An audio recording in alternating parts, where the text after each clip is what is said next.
Yaolana, ce que vous avez vu et entendu, nous vous l'annonçons à vous aussi.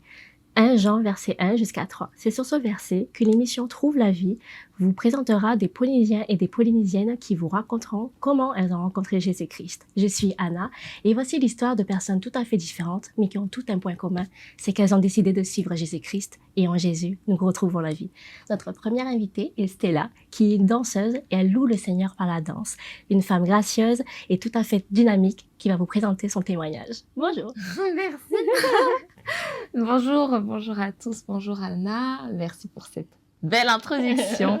Donc je m'appelle Stella Assamani, je suis effectivement tahitienne, née, j'ai vécu à Tahiti et pour une petite présentation, donc je suis mariée, j'ai 2 petits garçons en bas âge, Willy et David, que le Seigneur nous a donnés, merci Seigneur. Et voilà, donc j'ai suivi le Seigneur Jésus-Christ et je vais vous partager un petit peu comment ça s'est fait. Oui. Ouais. Alors moi, il faut savoir que pour beaucoup de chrétiens, en fait, je suis née dans une famille catholique. Donc on allait à la messe tous les dimanches matin et pour moi, c'était un peu comme une tradition.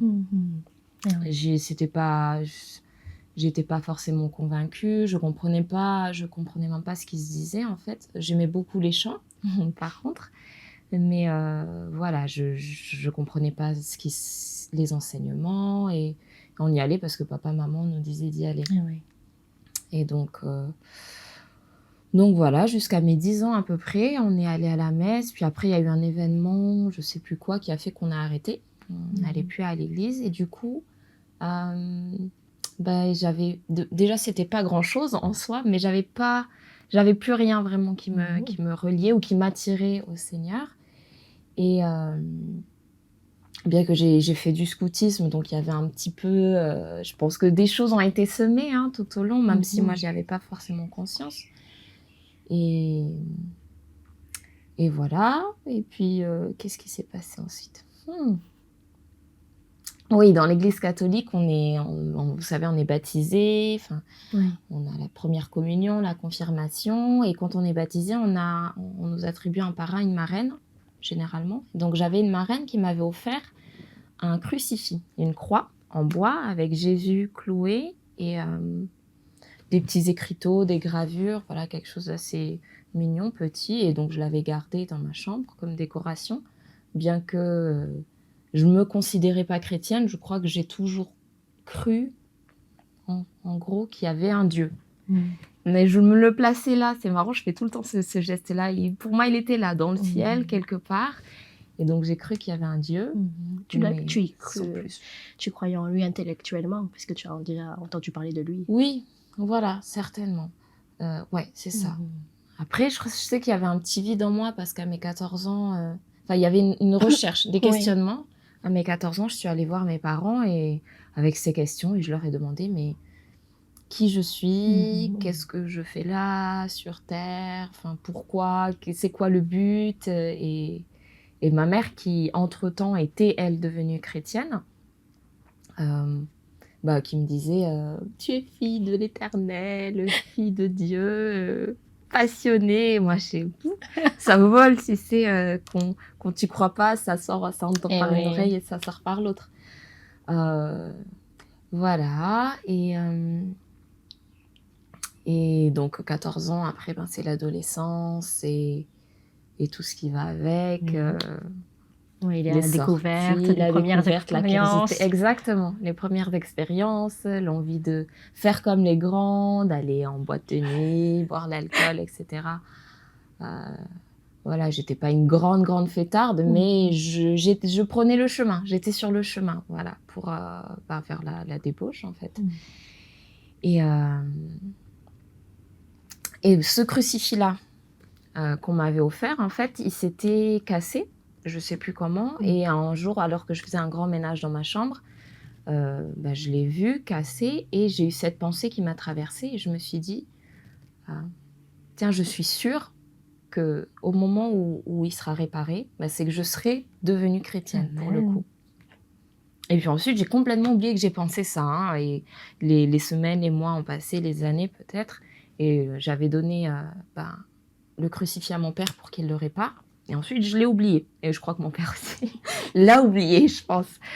Et un soir, alors que j'avais 18 ans et quelques mois, j'étais sur Facebook dans ma chambre, sur mon ordinateur.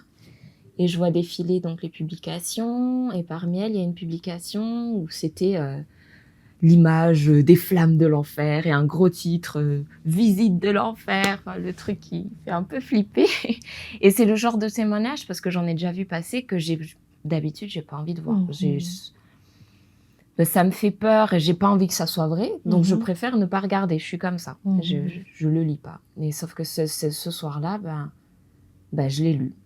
Je pense que le Seigneur m'a mis à pousser, hein. J'ai lu ce témoignage-là.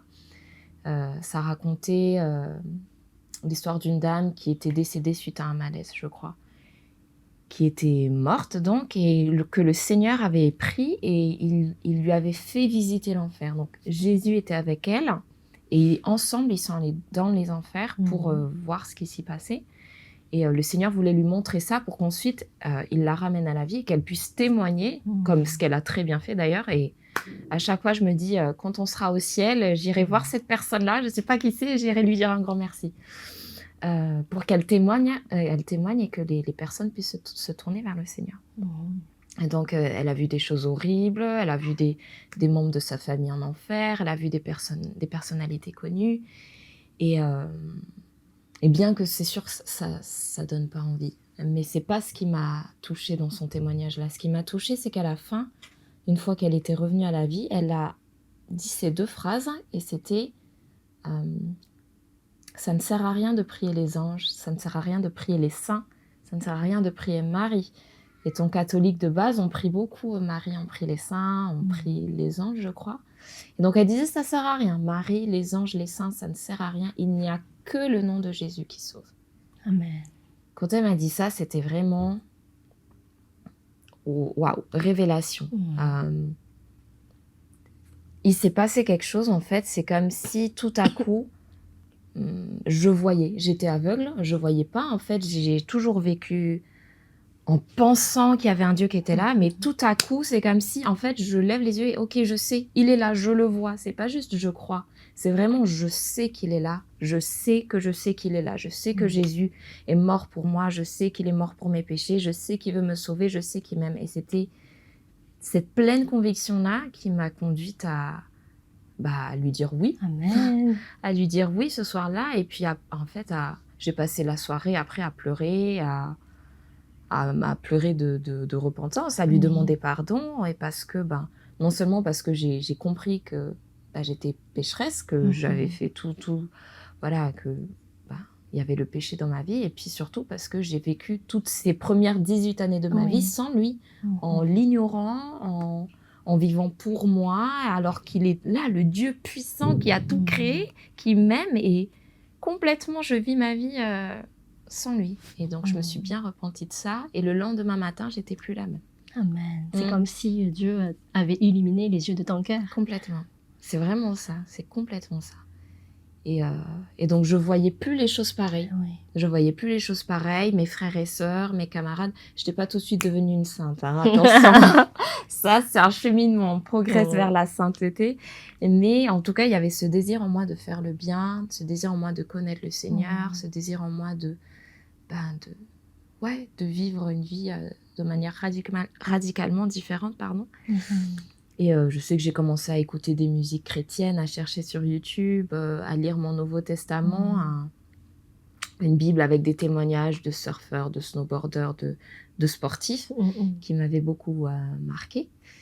Et voilà, c'était un peu ces premières semaines, je crois, j'étais toute seule. C'était juste moi et le Seigneur, et c'était beau. C'était comme un début d'histoire d'amour, vous savez, c'est toujours très beau. C'est les papillons dans le ventre, et c'était un peu ça, c'était très, très intime.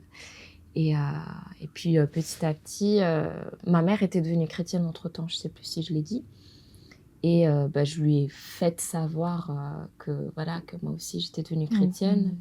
Il y a une fois où on était dans le salon et je parlais avec mon petit frère, on parlait de notre père, de notre papa. Et je lui ai sorti « Mais non, mais c'est pas lui mon papa, tu sais pas qui c'est mon papa, c'est Dieu mon papa !» Et ma mère qui était dans la cuisine, elle vient dans le salon, elle me regarde avec un gros point d'interrogation au-dessus de sa tête, mais elle dit rien. Et voilà. Et donc, ma mère qui n'allait pas à l'église, elle était chrétienne, mais juste, elle se voyait avec des amis les mercredis pour parler, pour prier, pour écouter des enseignements. Et donc, un mercredi soir, je lui demande, bon, maman, je peux venir avec toi? Et elle m'a dit oui, sans poser de questions, elle m'a juste dit oui. Et ce soir-là, on a écouté un enseignement sur le baptême du Saint-Esprit. Je ne savais pas du tout ce que c'était. Parce que quand on est jeune chrétien, qu'on n'a pas été enseigné, il y avait plein de mots que je ne comprenais pas. Hein, mais j'étais curieuse, j'avais soif, mais voilà. Donc, un enseignement sur le baptême du Saint-Esprit. La fin de l'enseignement, Eduardo, qui nous avait accueillis chez lui, il demande, à moitié en rigolant, à moitié sérieusement, il demande qui veut être baptisé du Saint-Esprit ce soir. Et j'ai dit oui. J'ai dit moi, moi, je veux. Et donc, ils m'ont imposé les mains. Juste ça, hein, poser les mains et puis demander et prier pour que le Seigneur il déverse en moi son Saint-Esprit. C'est comme si je suis un vase en fait et tout le mal qu'il y avait en moi, je me suis repentie, c'était sorti. Amen. Parce que j'ai dit ça, j'en veux plus. Et maintenant, c'était maintenant rempli de l'Esprit de Dieu qui va faire en fait toutes ces belles choses en moi. Et donc, c'était trop beau. Et en rentrant chez nous ce soir-là, j'arrive dans ma chambre et sur mon lit, je vois le fameux crucifix que j'avais donné à mon père il y a des mois de cela. Mon père ne savait pas du tout ce qui se passait dans ma vie à ce moment-là. Et ce soir-là où je reçois le Saint-Esprit, confirmation du Seigneur que ça y est, bienvenue à la maison. Amen. C'était vraiment un clin d'œil. Ouais, c'était vraiment un clin d'œil. Merci Seigneur. Merci Seigneur. Et puis, par la suite, on s'est fait baptiser avec ma mère, toutes les deux le même jour, dans notre piscine. Donc, très beau témoignage. Ouais, c'était beau. Mais avant ça, j'avais eu cette conviction du Saint-Esprit que je ne pouvais pas juste me faire baptiser comme ça. J'avais un poids dans mon cœur. Et je me souviens, je pleurais et je bataillais avec le Saint-Esprit parce qu'il voulait que je confesse des péchés publiquement devant ma mère et devant les personnes qui étaient là. Et qui étaient des choses qui avaient toujours été cachées, que personne ne savait, sauf le Big Boss, sauf Dieu. Et il mettait ça dans mon cœur et je me disais, mais je ne peux pas me faire baptiser si ça sort pas, si je ne le mets pas en lumière. Et en fait, il faut savoir que j'ai toujours, entre gros guillemets, été la fille, presque modèle, qui travaille bien à l'école, qui a de bonnes notes, qui est extérieurement parlant gentille, voilà. Je mets des gros guillemets, hein.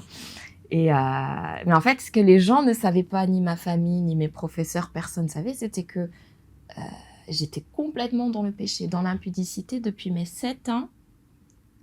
Je ne sais pas comment, mais l'impudicité est rentrée en moi. J'ai commencé à 10 ans à regarder de la pornographie, à 10 ans.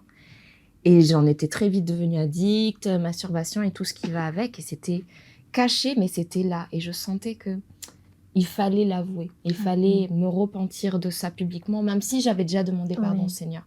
Mais je ne sais pas, le Seigneur, il me mettait à cœur que je ne peux pas me faire baptiser. Je ne voulais pas si ça ne s'était pas mis en lumière. Et c'était dur. Waouh, c'était tellement dur d'avouer ça. À ma mère, devant ma mère. Hein. En plus. Mais le Seigneur m'a fait la grâce de pouvoir le faire et je lui ai raconté que depuis petite, voilà, il se passait ça. Je disais que tout le monde croit que je suis quelqu'un de bien, de saint, gros guillemets. Mais vous ne savez pas ce qui se passe en fait dans le secret. Et je pleurais.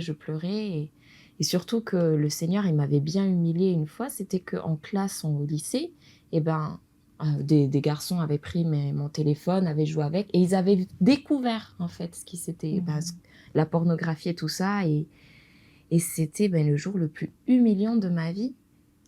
Et j'ai détesté ce jour jusqu'à l'année dernière, où j'y avais repensé l'année dernière, et je disais, Seigneur, mais il est horrible ce jour, mais je veux l'effacer de ma vie en fait.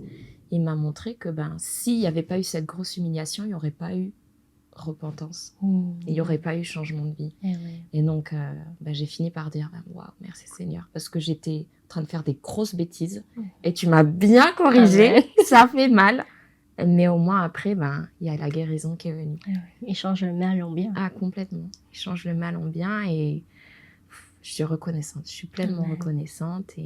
Et voilà, sachez, tout le monde, que par amour, des fois, le Seigneur, il nous donne des fessées. Hein. Ça fait mal, mais c'est par amour. Il nous aime. Et il veut notre bien. Il veut qu'on soit saint. Et c'est pour lui et c'est pour nous aussi. La vie est tellement plus belle quand il y a la sainteté qui est là. Voilà. Donc, on s'est baptisé avec ma mère le même jour dans notre piscine. Amen. Et j'ai continué mon cheminement avec le Seigneur. Amen. Merci beaucoup. C'était un très, très beau témoignage et surtout plein de courage parce que, encore une fois, de l'avouer devant tout le monde, c'est quelque chose. Donc, merci beaucoup. Merci à toi, Anna.